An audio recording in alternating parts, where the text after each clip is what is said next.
Hello and welcome to my channel.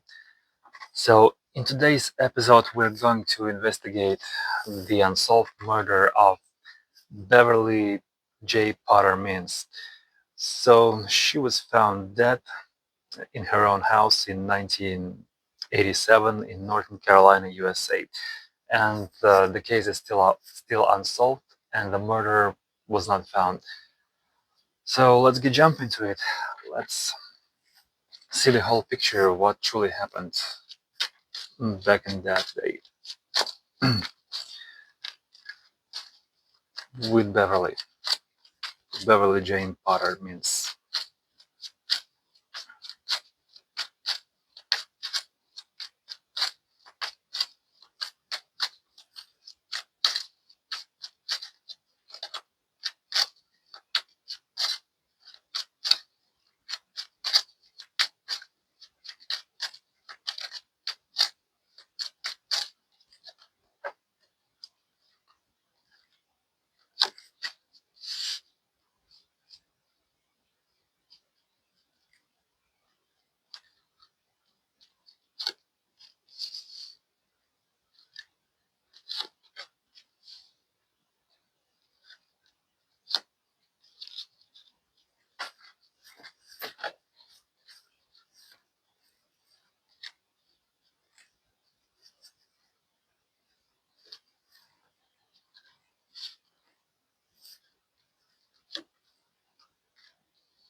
Alright, so just give me a quick moment to analyze this and I'll be back to you soon. Alright, so first of all, let's begin with the killer, with his physical description. So I see it was a pretty much young man, not elder than 35 years old. Uh, he has, at the moment, he had dark hair and probably light eyes, like blue or gray, but not dark. However, I had a thought at the moment that it was an Asian, but no. The more analyzing, most probably it was a Caucasian. So the person with the white skin, dark hair, and light eyes. This person is very angry, very smart, and he has a strategical mindset. Also, I ask a question here on the card. Is this person was familiar with this girl? Like, did they know each other in the real life? The answer is no. They didn't know. But this person, he stalked Jane, that girl. He collected information about her through probably common acquaintance or just by stalking her. Uh, Speaking about that phone call about waterbed, it was just an excuse. It was advantage for him to, at any cost, enter in that house and commit this murder because he planted this murder. I asked what is the reason, what is the motive, and I see the motive is like anger and revenge. But interesting thing that they they were not knew each other. So here's the answer, that probably this person, uh, maybe in his younger age, during the high school, was rejected by some girl which is very close to Jane by her physical appearance, like body type, face, hair, and so on, so etc. So, and this guy, he he became obsessed of that crazy idea. So inside, he was tearing apart by this feeling, resentment. So yeah, he had this resentment, and something happened in his twisted mind that he needs to do something bad, this kind of make this murder, raping, and that kind of crazy stuff. So he followed her, he stalked her. At one point, he saw he saw this message in a newspaper about she's selling this waterbed, and he said, "What a great like!" And to him was like a click in the head, like, "What a great idea! It's my like opportunity to meet her, to get inside and do the thing." So what else I can see here? This person, probably he didn't act it alone. He had a person who covered him, but that person, he most probably remained outside in the car. He just did it all alone, like entered the house, and at some moments he entered with the specific thought that he's going to commit this thing because it was planned. So he entered with this feeling, and everything happens very, very fast. Like suddenly, he attacked her, stabbed, raped. Speaking about the kid, at that moment, the kid, son of that lady, he was in a next room. So the question why he didn't uh, kill the boy. So the answer is, first, he didn't manage to see him, and also the thing is he was balanced between doing the murder and balanced between the thing getting away as soon as possible from this place, because there was a high chance for him to being spotted by neighbors, by some eyewitness, and yeah, he will be caught straight away. So, and also the kid was not in his plans. His plan was very clear, specified to make a revenge. Um, Speaking about investigation, yes, the most important evidence was lost because investigators, they believe that it's a typical raping, so they just didn't focus on other theories. So they didn't realize at the moment it was something way more darker than just simple, raping. And of course, there was some person, kind of eyewitness, or maybe who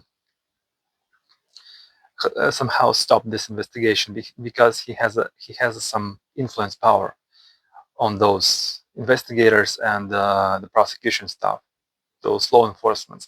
And also this person, this killer who did this, there's a high chance that he also had the connections in law enforcement. Uh, Most probably, it seems like that. So he did this thing, ran away, and that's it, disappeared.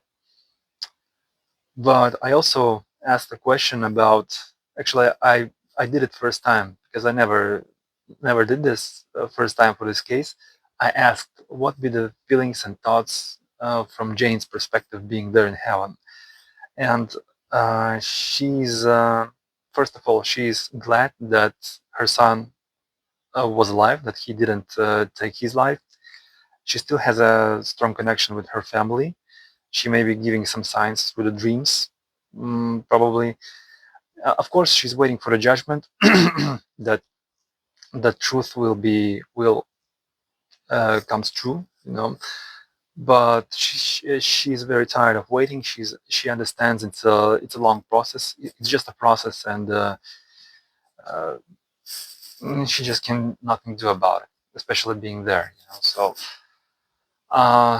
yes, there is some evidence which may spill the tea on this case.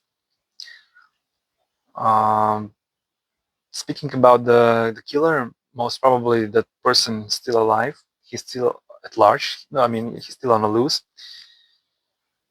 And the cards also showing here the movement on this killer I asked. So it means so the card shows that yeah, case unsolved, killer uncuffed, killer remain a mystery, and the card also speaking about the movement. So this person, he is most likely not anymore at those at that area. So most probably he left the city, state, maybe even country.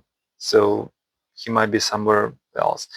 But he lives a shitty life. He's a like a hermit, like a loner, yeah.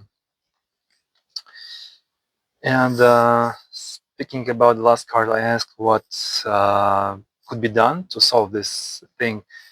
Well, the answer is kinda nothing at one point, but at the same time, the card is giving an advice.